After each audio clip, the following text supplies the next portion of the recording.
ഇങ്ങനെയാണ് ഈ റിജിൻലാൽ ഗൾഫിൽ പോയതിനു ശേഷം മറ്റൊരു യുവതിയുമായി ഈ റിജിൻലാലിന്റെ കല്യാണം ഉറപ്പിച്ചിരുന്നു. ഇതറിഞ്ഞ് സോന ഒരു ആത്മഹത്യാ ശ്രമം നടത്തിയിരുന്നു. വടകര റെയിൽപാളത്തിൽ ആത്മഹത്യ ചെയ്യാനായി എത്തിയപ്പോൾ പോലീസാണ് സോനയെ രക്ഷപ്പെടുത്തുന്നത്.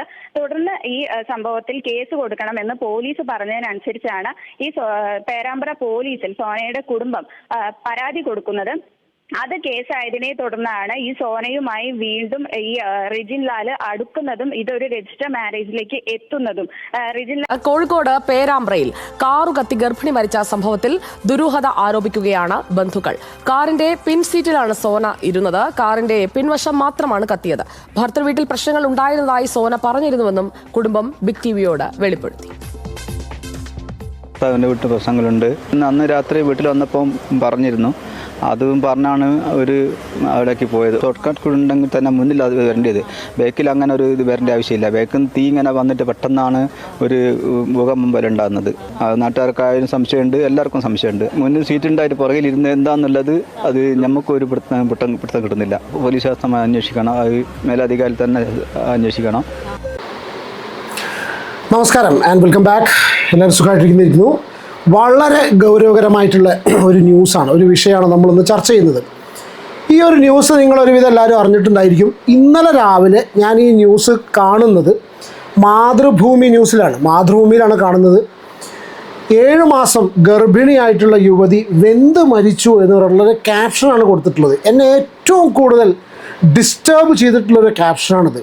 ഗർഭിണിയായിരിക്കുമ്പോൾ പൊള്ളലേറ്റ് മരിക്കുക എന്ന് പറഞ്ഞില്ലേ, അതുപോലെ വെന്ത് മരിച്ചു എന്ന് പറഞ്ഞ സമയത്ത് കാറിൻ്റെ ഉള്ളിൽ കിടന്നിട്ട് ഒരാൾക്കും രക്ഷിക്കാൻ കഴിഞ്ഞില്ല എന്ന് പറഞ്ഞിട്ടുള്ള ന്യൂസ് വന്നു.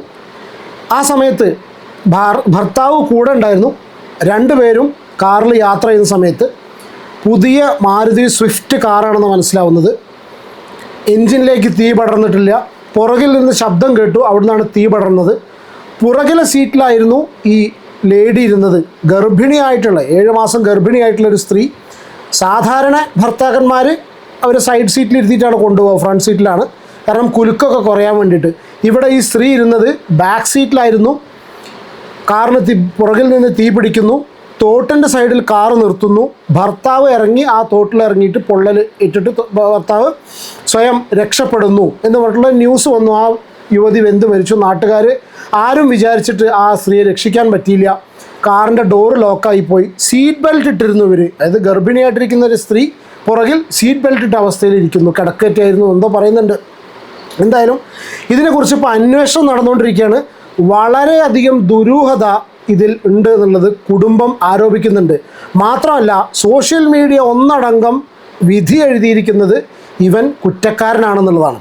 സംഭവത്തിൻ്റെ സത്യാവസ്ഥ എന്താണെന്നുള്ളത് നമുക്കറിയില്ല. ഞാൻ ആദ്യം അതിൻ്റെ ന്യൂസ് ക്ലിപ്പും കാര്യങ്ങളും കാണിച്ചു.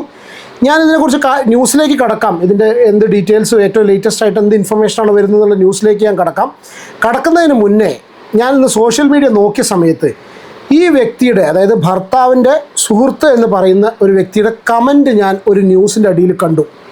നസീർ ഓണപ്പുറത്ത് എന്ന് പറഞ്ഞിട്ടുള്ളൊരു വ്യക്തിയുടെ കമൻറ്റാണ് ഇന്ന് സോഷ്യൽ മീഡിയയിൽ ഞാൻ കണ്ടത്. അപ്പോൾ ആ കമൻറ്റ് ഞാൻ ഫസ്റ്റ് വായിക്കാം. കാരണം എന്ന് വെച്ചാൽ നമുക്കിതിൻ്റെ സത്യാവസ്ഥ അറിയില്ല. ഫസ്റ്റ് ഓഫ് ഓൾ സത്യാവസ്ഥ അറിയില്ല. ഞാൻ ഈ വീഡിയോ ചെയ്യുന്ന നേരം ഇതിൻ്റെ സത്യാവസ്ഥ അറിയില്ല. ഇതിൽ എന്തെങ്കിലും ഉണ്ടോ എന്നുള്ളത് അറിയില്ല.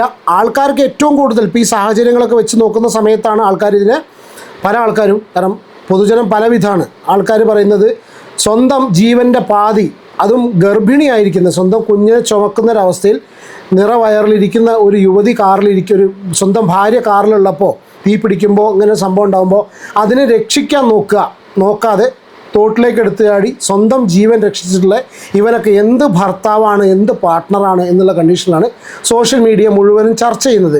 കാരണം നമ്മൾ കണ്ടിട്ടുണ്ട് പല സിറ്റുവേഷനിലും മരണവെപ്രാളത്തിലൊക്കെ. ഇപ്പോൾ അടുത്തന്നെ നമ്മൾ കണ്ടു സ്വന്തം കുഞ്ഞിനെ മാറോട് ചേർത്തിട്ടുള്ള അമ്മ അല്ലേ, അതേപോലെ മക്കളെ കൂട്ടിപ്പിടിച്ചിട്ടുള്ള ഹസ്ബൻഡ് ആൻഡ് വൈഫ് കൂടെ ചേർത്ത് പിടിച്ചിട്ട് ഒരുമിച്ച് മരണത്തിന് കീഴടങ്ങിയിട്ടുള്ള പല ന്യൂസും കാണുന്ന സിറ്റുവേഷനിൽ ഇങ്ങനെ ഒരു വാർത്ത വരുമ്പോൾ ആൾക്കാർ ഏറ്റവും കൂടുതൽ ചർച്ച ചെയ്യുന്നത്, ഇതിൽ ഏറ്റവും കൂടുതൽ ദുരൂഹത ആരോപിക്കുന്നുണ്ട്. പ്രത്യേകിച്ച് ഈ വക സാഹചര്യങ്ങളുണ്ട്.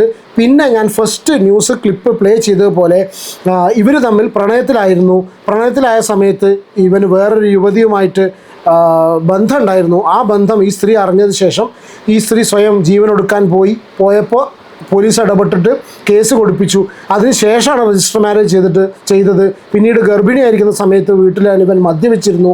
ആ വീട്ടിൽ നിന്ന് മദ്യപിച്ചിട്ടാണ് ഇവൻ ഈ കുട്ടിയെ വിളിച്ചിറക്കി കൊണ്ടുവന്നിട്ടുള്ള പല കാര്യങ്ങളും ഇതിൽ വരുന്നുണ്ട്. എന്തായാലും ഞാൻ ആദ്യം ഈ കമൻറ്റ് വായിച്ചതിന് ശേഷം ഈ വിഷയത്തിലേക്ക് കിടക്കാം.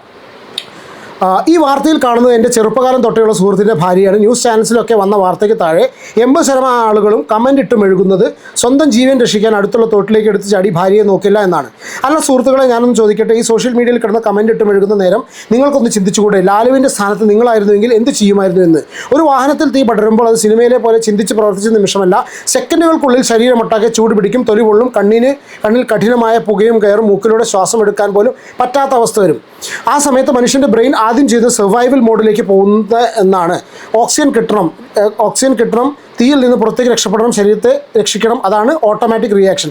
ഇത് സത്യമാണ് കേട്ടോ, ഇത് സത്യമാണ്. അതുകൊണ്ടാണ് പലപ്പോഴും നമ്മൾ പറയില്ലേ, ഈ കാറിൽ യാത്ര ചെയ്യുന്ന സമയത്ത് സീറ്റ് ബെൽറ്റ് ഇടുമ്പോൾ കുട്ടിയെ പിടിച്ച് ഫ്രണ്ടിൽ സീറ്റ് ബെൽറ്റ് ഇട്ടിട്ട് ഇരിക്കുക, അതായത് കുട്ടിയെ ഫ്രണ്ടിൽ ഇരിക്കരുതെന്ന് പറയാൻ കാരണം വെച്ചാൽ നമുക്ക് ഈ സ്ത്രീ ആരെങ്കിലാണെന്നുണ്ടെങ്കിൽ നമ്മളിപ്പോൾ സീറ്റ് ബെൽറ്റ് ഇട്ടിട്ട് കുട്ടീനെ പിടിച്ചിരിക്കുന്ന സിറ്റുവേഷൻ വരുമ്പോൾ പെട്ടെന്നൊരു ഇമ്പാക്റ്റ് ഉണ്ടാകുമ്പോൾ അല്ലെങ്കിൽ പാനിക് സിറ്റുവേഷൻ ആയിട്ടുള്ള ആക്സിഡൻറ്റ് ഉണ്ടാകുന്ന സമയത്ത് പെട്ടെന്ന് മനുഷ്യൻ ഓട്ടോമാറ്റിക്കായിട്ട് റെസ്പോണ്ട് ചെയ്യുക പിടിച്ചിട്ടാണ്. അതായത് ഈ കുട്ടിയെ കൈവിടും എന്ന് പറയുന്നുണ്ട്, ഇങ്ങനെ പറയുന്നുണ്ട് കേട്ടോ.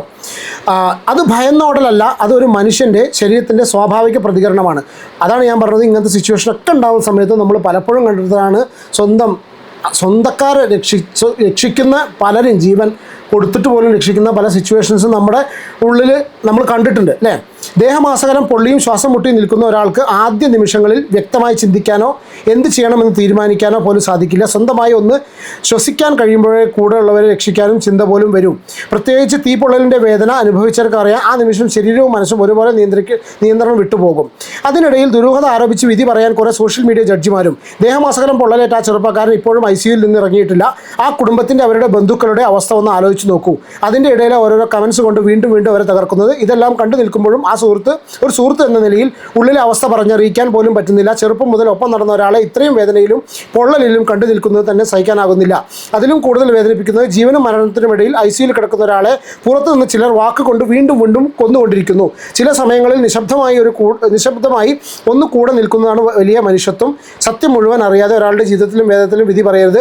ഇനി അഥവാ ദുരൂഹത ഉണ്ടെങ്കിൽ അന്വേഷണം വരട്ടെ, സത്യം തെളിയിക്കട്ടെ. അതുവരെ അനാവശ്യ ആരോപണങ്ങൾ ഒഴിവാക്കിക്കൂടെ. അക്കാലത്തിൽ പൊലിഞ്ഞുപോയ സോനയ്ക്കും വിടരും മുമ്പേ കൊഴിഞ്ഞുപോയ ആ കുഞ്ഞു പൂമൊട്ടിനും കണ്ണീർ പ്രണാമം എന്ന് പറഞ്ഞിട്ടാണ് ഈ ഒരു ഫേസ്ബുക്ക് പേജ് ഈ ഒരു ഫേസ്ബുക്കിൽ വരുന്നൊരു കമൻ്റ് അവസാനിക്കുന്നത്. ഒരുപാട് ദുരൂഹമായിട്ടുള്ള കാര്യങ്ങൾ നമ്മുടെ മനസ്സിലേക്ക് തന്നെ ഈ ഒരു ന്യൂസ് കാണുന്ന സമയത്ത് വരും. ഞാനിതിൽ കുറച്ച് കാര്യങ്ങൾ ഇത് ഇവിടെ പ്ലേ ചെയ്യാം. എന്താണ് ഈ ഒരു വിഷയത്തിൽ ന്യൂസ് ചാനൽസ് റിപ്പോർട്ട് ചെയ്തിട്ടുള്ളത്, ദൃക്സാക്ഷികളുടെ മൊഴി എന്തൊക്കെയാണ്, ഇങ്ങനത്തെ കാര്യങ്ങളാണ് നോക്കുന്നത്. വീഡിയോയിൽ കിടക്കാം. പറ്റുമെങ്കിൽ നിങ്ങളിതുവരെ ഈ വീഡിയോ കാണുന്നുണ്ടെങ്കിൽ സബ്സ്ക്രൈബ് ചെയ്യാതെയാണ് ഈ ചാനൽ കാണുന്നതെങ്കിൽ പ്ലീസ് ഒന്ന് സബ്സ്ക്രൈബ് ചെയ്ത് സപ്പോർട്ട് ചെയ്യുക. വീഡിയോ ഇഷ്ടപ്പെടുകയാണെങ്കിൽ ഒന്ന് ലൈക്ക് ചെയ്യുക. ലൈക്ക് ചെയ്ത് കഴിഞ്ഞാൽ ഇത് കൂടുതൽ പേരിലേക്ക് ഈ ഒരു വീഡിയോ റെക്കമെൻഡ് ചെയ്യുള്ളൂ. ഈ ഒരു വിഷയം ലൈക്കിനോ ഷെയറിനോ വേണ്ടി എടുക്കാൻ വേണ്ടിയിട്ടല്ല, നമ്മൾക്ക് ഇതുപോലുള്ള വിഷയങ്ങൾ നിങ്ങളുടെ മുന്നിലേക്ക് എത്തിക്കാൻ വേണ്ടിയിട്ട് നിങ്ങളുടെ സപ്പോർട്ട് ആവശ്യമാണ്. അത്ര മാത്രമേ ഉദ്ദേശിച്ചിട്ടുള്ളൂ. ആരെയും കുറ്റപ്പെടുത്തിയിട്ട് രക്ഷപ്പെടുക അല്ലെങ്കിൽ അങ്ങനത്തെ രീതിയിൽ സംസാരിച്ച് പോകുക എന്നുള്ളതല്ല. ഇതിലേക്കൊരു സമഗ്രമായിട്ടുള്ള അന്വേഷണം വേണം, സീരിയസ് ആയിട്ട്. അതാണ് പറയുന്നത്. എന്ത് തന്നെ ആയാലും അതിനിപ്പോൾ വണ്ടിയുടെ കാർ മാനുഫാക്ചറേഴ്സിൻ്റെ ഡിഫക്റ്റാണോ, മനസ്സിലായോ, വേറെ ആരെങ്കിലും എന്തെങ്കിലും ചെയ്തോ, ഇവൻ ചെയ്തതാണോ, അതോ സ്വാഭാവികമായിട്ട് സംഭവിച്ചതാണോ, എന്താണെന്നുള്ളത് അന്വേഷണം എന്തായാലും വേണം. എങ്കിൽ മാത്രമേ ആ ഒരു സ്ത്രീക്ക്, പാവം ഗർഭിണിയായിരിക്കുന്ന ആ സോന എന്ന് പറഞ്ഞിട്ട് ആ ലേഡിക്ക്, അവരുടെ കുടുംബത്തിനും നീതി ലഭിക്കുള്ളൂ കേട്ടോ. ഞാൻ ആ ന്യൂസ് പ്ലേ ചെയ്യാം. പാർവതി, അതായത് കുടുംബത്തിന്റെ സംശയം അങ്ങനെ തന്നെയാണ്. ഭർത്തൃ വീട്ടിൽ പ്രശ്നങ്ങൾ ഉണ്ടായിരുന്നു എന്ന് യുവതിയുടെ അമ്മാവനും അടുത്ത ബന്ധുക്കളും ഒക്കെ പറയുന്ന പ്രതികരണമാണ് നമ്മളിപ്പോൾ കേട്ടത്. അതായത് അവർ ചോദിക്കുന്നത് മുൻ സീറ്റിൽ സ്ഥലം ഉണ്ടായിരുന്നിട്ടും എന്തുകൊണ്ടാണ് പുറകു സീറ്റിൽ ഇരുന്നത് എന്നതാണ്. ഇരിക്കുകയായിരുന്നില്ല, കിടന്ന നിലയിൽ, അതായത് സീറ്റ് ബെൽറ്റ് ഇട്ട് കിടന്ന നിലയിലായിരുന്നു പുറകു സീറ്റിൽ സോന ഉണ്ടായിരുന്നത് എന്നാണ് പറയുന്നത്. മാത്രമല്ല ഈ കാർ, ഇതാണ് ഏറ്റവും വലിയൊരു വിഷയം കേട്ടോ. പുറകിൽ ആ സ്ത്രീ കിടക്കുകയായിരുന്നു. അതിപ്പോൾ പോസ്റ്റ്മോർട്ടം റിപ്പോർട്ട് ഞാൻ ചെയ്യുന്ന സമയത്ത് വന്നിട്ടില്ല. കാരണം എന്താ വെച്ചാൽ ഇനിയിപ്പോൾ ഇതിന് മുന്നേ മരണം സംഭവിച്ചിരുന്നോ എന്നുള്ള കാര്യം, അതായത് ഇതിന് മുന്നേ തന്നെ മരണം, ഞാൻ അങ്ങനെ പറയല്ല. എന്തെങ്കിലും നമ്മുടെ നാട് അങ്ങനെയാണ്, നമ്മൾ ജീവിക്കുന്ന നാട് ഇങ്ങനെയാണ്, നമ്മളുടെ ഇന്നത്തെ അവസ്ഥ അതാണ്. പല ദാരുണമായിട്ടുള്ള സംഭവങ്ങളും നമ്മൾ കാണുന്നതാണ്. ആൾക്കാർ ഏതൊക്കെ രീതിയിൽ പല പല താല്പര്യങ്ങൾ കൊണ്ട് ഒരാളെ ഭൂമിയിൽ നിന്ന് ഒഴിവാക്കാൻ വേണ്ടിയിട്ട് എന്തൊക്കെ കാര്യങ്ങളാണ് ചെയ്യുന്നത് നമ്മൾ ഒരുപാട് കണ്ടതാണ് അല്ലേ. ഉമ്മാനെ, ബാപ്പാനെ, മക്കളെ, ഭാര്യനെ, നമ്മൾ എത്രയോ കേസ് നമ്മൾ കണ്ടു. അപ്പോൾ സ്വാഭാവികമായിട്ടും മനുഷ്യന്മാർ സംശയിക്കണമെന്ന് പറഞ്ഞിട്ട് കാര്യമില്ല. പിന്നെ സോഷ്യൽ മീഡിയ ആണ് ഇന്ന് ഇങ്ങനെയൊക്കെയാണ് സംഭവം. നിങ്ങൾക്കോ എനിക്കോ ഇതേ കാര്യങ്ങൾ സംഭവിച്ചാലും, ഗോഡ് ഫോർബിഡ് സംഭവിക്കാതിരിക്കട്ടെ, സംഭവിച്ചു കഴിഞ്ഞാലും പൊതുജനം ഇതേപോലെ തന്നെ ഇതിനൊക്കെ കാണുള്ളൂ. പുറകു സീറ്റിൽ നിന്ന് യാതൊരു ശബ്ദവും കേൾക്കുന്നുണ്ടായിരുന്നില്ല എന്നും ഇവർ പറയുന്നുണ്ട്. ഈ കാറിൻ്റെ സ്വാഭാവികമായ കത്തലാണ് എങ്കിൽ അത് മുൻവശത്ത് നിന്നാണ് കത്തേണ്ടിയിരുന്നത്. പക്ഷേ പുറകു വശത്ത് നിന്നാണ് കത്തിത്തുടങ്ങിയത്. മാത്രവുമല്ല വലിയൊരു സ്ഫോടന ശബ്ദം കേട്ടു എന്നും ഇതൊരു CNG വെഹിക്കിൾ അല്ല എന്നുള്ളതാണ് ഇൻഫർമേഷൻ കിട്ടിയിട്ടുള്ളത്. CNG ഉപയോഗിച്ച വെഹിക്കിൾ അല്ല. കാരണം ബാക്കിൽ നിന്ന് അങ്ങനെ ഒരു പെട്രോൾ ടാങ്കിന് തീ പിടിക്കുക അങ്ങനത്തെ ഒരു സിറ്റുവേഷൻ ഉണ്ടായിട്ടില്ല എന്നുള്ളതാണ് മനസ്സിലാവുന്നത്. എഞ്ചിനിലേക്ക് തീ പടർന്നിട്ടില്ല. അത് ആവർത്തിക്കുന്നുമുണ്ട്. ഏതായാലും സമഗ്രമായ അന്വേഷണം ഈ വിഷയത്തിൽ വേണം. ഭർത്താവിൻ്റെ വീട്ടിൽ ചില പ്രശ്നങ്ങൾ ഉണ്ടായിരുന്നു. ഇവരുടേത് പ്രണയവിവാഹമായിരുന്നു. അതുമായി ബന്ധപ്പെട്ടൊക്കെ ചില പ്രശ്നങ്ങൾ ഉണ്ടായിരുന്നു എന്നൊക്കെയാണ് പറയുന്നത്. മദ്യപിച്ചാണ് ഇന്നലെ രജിൻലാൽ സോനയെ കൂട്ടാൻ വേണ്ടി വീട്ടിലേക്ക് എത്തിയത് എന്നും പറയുന്നുണ്ട്. ഏതായാലും DYSP അടങ്ങുന്ന സംഘത്തിന്റെ നേതൃത്വത്തിൽ തന്നെ അന്വേഷണം വേണമെന്നാണ് ഇവർ ബന്ധുക്കളുടെ ഇപ്പോഴത്തെ ആവശ്യം. ഓക്കെ, അപ്പോൾ അങ്ങനെ നടപടി ഉണ്ടാകുമെന്ന് അറിയാൻ നമുക്ക് കാത്തിരിക്കാം. സാനിയോ മനോമിയാണ്. ഇതാണ് സംഭവം. അതായത് മദ്യപിച്ചിട്ട് കൊണ്ടുപോയി, പണ്ട് പിന്നെ റിലേഷൻഷിപ്പ് ഉണ്ടായിരുന്നു, ഇത് അറിഞ്ഞ സമയത്ത് ഇവർ സ്വയം ജീവനൊടുക്കാൻ ശ്രമിച്ചു. ഇങ്ങനത്തെ പല കാര്യങ്ങളുണ്ട് ഇതിൽ. അവർ കാറ് കത്തിയത് തന്നെ അത് കാറിൻ്റെ അവസ്ഥ ഞാൻ കണ്ടാണ്. വളരെ അവിടെയുള്ള അയൽവാസികളൊക്കെ നാട്ടുകാർ പറയുന്നത് ഇത് പിന്നെ നല്ല ശബ്ദത്തോടു കൂടിയ പൊട്ടിയിരിക്കുന്നതെന്നാണ്. അതിൽ കണ്ടുനോക്കുമ്പോൾ അതിൻ്റെ എഞ്ചിനും പുറകിലെ ഇതിനൊന്നും ഒരു കേടുപാടുകളും സംഭവിച്ചിട്ടില്ല. അതുകൊണ്ട് ഇത് വളരെ ഒരു ആസൂത്രിതമായ ഒരു കൊലപാതകമാണെന്നാണ് എനിക്ക് തോന്നുന്നത്. കുടുംബം സംശയം ഉന്നയിക്കാൻ പ്രധാനമായും 3 കാര്യങ്ങളാണ് പറയുന്നത്. ഒന്ന്, സോന ഈ പിൻസീറ്റിലാണ് ഇരുന്നത്. 6 മാസം ഗർഭിണിയായിട്ടും സോനയെ പിൻസീറ്റിലാണ് ഇരുത്തിയിരുന്നത്. അതുപോലെ തന്നെ ഈ കാറിന്റെ പിൻഭാഗത്ത് നിന്നാണ് തീ പടർന്നത് എന്ന് ഫോറൻസിക് സംഘവും കണ്ടെത്തിയിരുന്നു. അതുപോലെ തന്നെ മറ്റൊരു കാര്യം, ഇത് ഈ വലിയൊരു സ്ഫോടന ശബ്ദം നാട്ടുകാർ കേട്ടിരുന്നു. അതുകൊണ്ട് തന്നെ എന്തോ ഒരു സ്ഫോടനം ഉണ്ടാകുന്ന രീതിയിലുള്ള എന്തോ ഒരു വസ്തു കാറിലുണ്ടായിരുന്നുവെന്നും കുടുംബം പറയുന്നുണ്ട്. അതിന് കാരണമായി പറയുന്നത് ഇത് ഷോർട്ട് സർക്യൂട്ട് അല്ല എന്ന് ഫോറൻസിക്. വിവാഹത്തിനു ശേഷം ഏറെ സന്തോഷത്തോടെ പുതിയൊരു അതിഥിക്കായുള്ള കാത്തിരിപ്പിനിടയിലാണ് സോനയെ മരണം ഇത്രയും ക്രൂരമായ രീതിയിൽ കവർന്നത്. 3 വർഷം മുൻപായിരുന്നു രജിൻലാലും സോനയും തമ്മിലുള്ള വിവാഹം. നീണ്ട നാളത്തെ പ്രണയത്തിനൊടുവിലായിരുന്നു ഇരുവരും ഒന്നിച്ചത്. വിദേശത്ത് ജോലി ചെയ്യുകയായിരുന്ന രജിൻലാൽ ഭാര്യയുടെ ഗർഭകാല പരിചരണങ്ങൾക്കായി കൃത്യം 1 മാസം മുൻപാണ് നാട്ടിലെത്തിയത്. വെള്ളിയാഴ്ച രാത്രി 9 മണിയോടെ പേരാമ്പ്ര കല്ലോട് ആശുപത്രിയിൽ പോയി മടങ്ങുന്നതിനിടയിലാണ് കക്കറമുക്കിൽ വെച്ച് ഇവർ സഞ്ചരിച്ചിരുന്ന കാർ പെട്ടെന്ന് വലിയൊരു അഗ്നിഗോളമായി മാറിയത്. അപകടത്തെക്കുറിച്ച് ജില്ലാ ഫോറൻസിക് വിഭാഗം നടത്തിയ പ്രാഥമിക പരിശോധനാ ഫലങ്ങൾ പുറത്തുവന്നതോടെയാണ് സംഭവത്തിൽ വലിയ അസ്വാഭാവികത പ്രകടമായത്. കാറിന്റെ മുൻഭാഗത്തുള്ള എഞ്ചിന്റെ റേഡിയേറ്റർ ഭാഗത്തു നിന്നും തീ പടരാനുള്ള യാതൊരു സാധ്യതയും ഉണ്ടായിട്ടില്ലെന്നാണ് വിദഗ്ധർ സാക്ഷ്യപ്പെടുത്തുന്നത്. അത്യാധുനിക AC സംവിധാനങ്ങളിൽ ഉണ്ടാകാറുള്ള ഷോർട്ട് സർക്യൂട്ടോ മറ്റ് തകരാറുകളോ ഈ വാഹനത്തിൽ സംഭവിച്ചിട്ടില്ലെന്നും ഫോറൻസിക് പരിശോധനയിൽ വ്യക്തമായി. പെട്രോളിൽ ഓടുന്ന ഈ വാഹനത്തിന്റെ ഇന്ധന ടാങ്കിൽ എവിടെയും ചോർച്ച കണ്ടെത്താൻ കഴിഞ്ഞിട്ടില്ലെന്ന വിവരവും പുറത്തുവരുന്നുണ്ട്. കാറിന്റെ മുൻഭാഗത്തിന് കാര്യമായ കേടുപാടുകൾ സംഭവിക്കാത്ത സാഹചര്യത്തിൽ തീപിടുത്തത്തിന്റെ കേന്ദ്രം കാറിന്റെ പിൻഭാഗമാണെന്നാണ് ഫോറൻസിക് സംഘത്തിന്റെ പ്രധാന കണ്ടെത്തൽ.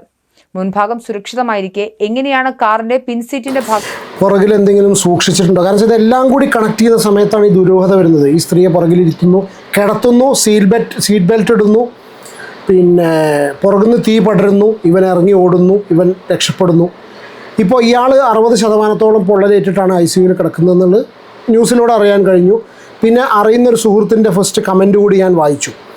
ഇങ്ങനെയൊക്കെ ആവുന്ന സമയത്തും ചില ആൾക്കാർ, അല്ലെങ്കിൽ നമുക്കൊക്കെ വേണമെന്നുണ്ടെങ്കിൽ സംശയിക്കാം, പ്രത്യേകിച്ച് ഇവൻ്റെ മദ്യപാനം, ഈ പരസ്ത്രീ ബന്ധം, അങ്ങനത്തെ കാര്യങ്ങൾ പരസ്വദിക്കുക എല്ലാം കൂടി ആയ സമയത്ത് നമുക്ക് ചിന്തിക്കാം, ഒരുപക്ഷെ ചിലപ്പോൾ സെൻട്രൽ ലോക്കിംഗ്, കാറിൻ്റെ സെൻട്രൽ ലോക്കിംഗ് കംപ്ലീറ്റ് ഒഴിവാക്കിയിട്ട്. കാരണം കുറച്ച് ആൾക്കാർ കമൻറ്റ് പറഞ്ഞത് ഫ്രണ്ട് സീറ്റ് തുറക്കുന്നതോടുകൂടി, ലോക്ക് തുറക്കുന്നതോടുകൂടി എന്തുകൊണ്ട് പിന്നെ ഇയാളെ ഇറങ്ങി ഓടുമ്പോൾ ബാക്കിയുള്ള എല്ലാ ഡോറും അൺലോക്ക് ആവില്ലേ എന്ന് ചോദിക്കാം. ഇയാൾക്ക് എങ്ങനെ തുറക്കാൻ പറ്റിയെന്ന് ചോദിക്കാം. ഒരുപക്ഷെ ചിലപ്പോൾ സെൻട്രൽ ലോക്കിംഗ് ഇല്ലാത്ത കാറുകളില്ല എന്ന് പുതിയ സ്വിഫ്റ്റ് കാറുകളിലൊക്കെ ഇത് വരുന്നുണ്ട്. സെൻട്രൽ ലോക്കിംഗ് കേടാക്കി വെച്ചോ, കാരണം വെച്ചാൽ എന്തെങ്കിലും അപായപ്പെടുത്താൻ വേണ്ടി ചെയ്തോ എന്നുള്ളൊരു സംശയം സ്വാഭാവികമായിട്ടും ഇങ്ങനത്തെ കാര്യങ്ങൾ തോന്നുന്ന സമയത്ത് ആൾക്കാർക്ക് തോന്നിപ്പോവും. ഇത്രയും വലിയ രീതിയിൽ തീ ആളിപ്പടർന്നത് എന്ന ചോദ്യത്തിന് മുന്നിൽ മോട്ടോർ വാഹന വകുപ്പും പോലീസും ഒരുപോലെ ഇരുട്ടിൽ തപ്പുകയാണ്.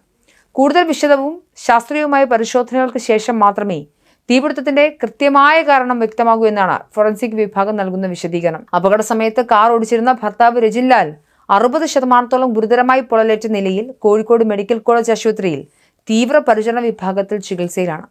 കാറിൽ നിന്ന് പെട്ടെന്ന് തീയും പുകയും ഉയർന്നതോടെ വാഹനം നിർത്തി രജിൻലാൽ പുറത്തേക്ക് ചാടുകയായിരുന്നു. എന്നാൽ നിമിഷങ്ങൾക്കകം ഇയാളുടെ ദേഹത്തേക്കും തീ പടർന്നു പിടിച്ചു. വസ്ത്രത്തിൽ ആളിപ്പടർന്ന് തീയണയ്ക്കുന്നതിനായി പരിഭ്രാന്തനായ രജിൻലാൽ തൊട്ടടുത്തുള്ള തോട്ടിലേക്ക് ചാടുകയായിരുന്നു എന്നാണ് വിവരം.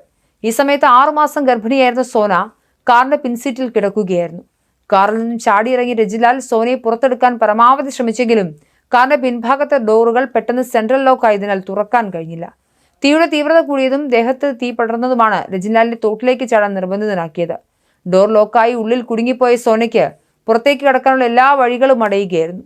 റോഡിലൂടെ പോയ കാറിൽ നിന്നും വലിയ രീതിയിൽ പുകയുന്നത് കണ്ട് സമീപത്തെ വയലിൽ നിന്നും നാട്ടുകാർ ഓടിയെത്തുമ്പോൾ അതിദാരുണം എന്നല്ലാതെ ഒന്നും പറയാനില്ല. സമഗ്രമായിട്ടുള്ള അന്വേഷണം വേണം.